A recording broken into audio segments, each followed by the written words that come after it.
Starbucks has coffee shops all over the world. There are more than 28,000 locations in 76 markets, from Shanghai to Guantanamo Bay. And in China, a new Starbucks location opens up every 15 hours.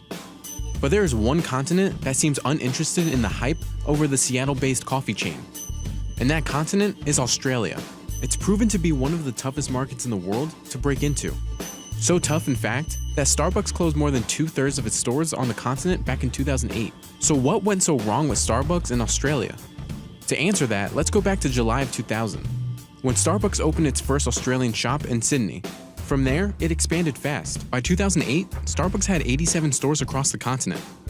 I think one of the problems for Starbucks, and it's true for a lot of businesses that have been successful in one country, is that they thought that their business model could just roll out to a different environment and there was no need for them to adjust. But that was the problem. It tried to grow the empire too fast.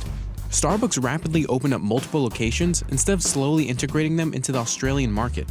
When they launched too rapidly and didn't give the Australian consumer an opportunity to really develop an appetite for the Starbucks brand. They also moved into regional areas, into outer suburbs of major cities. And so for the Australian consumer, it was almost like it was too available for them. And so there wasn't this point of difference, this want, this need for Starbucks, and it wasn't an organic growth, which is what we very much saw in the US. In its first 7 years in Australia, Starbucks accumulated $105 million in losses. By 2007, Starbucks Australia was hanging on by a thread, taking big loans from the US totaling up to $54 million. And in 2008, Starbucks announced it was shutting down 61 stores. But of course, 2008 was a difficult time for businesses due to the financial crisis. Along with the Australia closures, Starbucks also closed 600 underperforming American stores. But even still, such a retreat in Australia was embarrassing for the brand. When you're shutting down 75 stores, for the Australian consumer, when they did leave the market, or at least a large number of their stores were shut down, they didn't really care. It's partly because Australians are spoiled for choice when it comes to coffee. Australia's coffee market is one of the biggest in the world. The industry is expected to hit more than $6 billion in total revenue in 2018.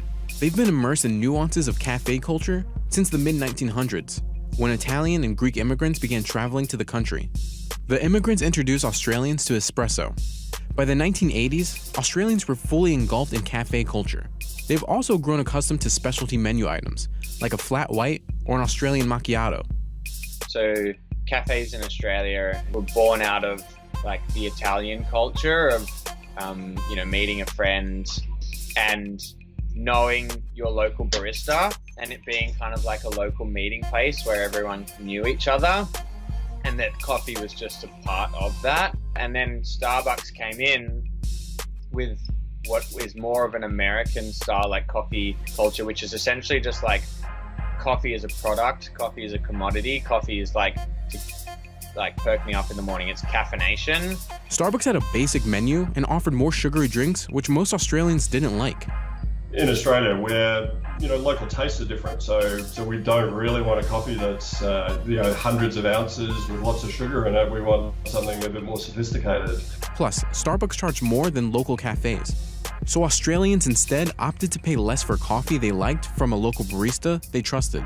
And so when you come in with this big hey, we're going to open all these cafes and they're all going to be to-go focused, it just was the complete wrong market for what the Australian was used to. But there is one American coffee company that's thriving in Australia.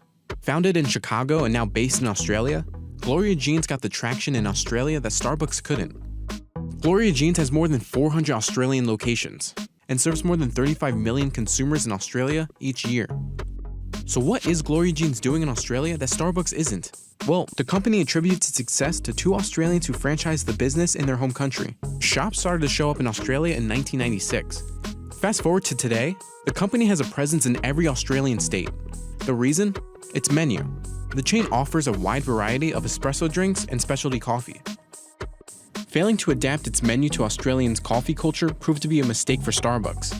And the company faces another challenge later this year: Italy. Starbucks is opening its first store in Milan in late 2018. Home of the espresso, Italy is rich in cafe culture.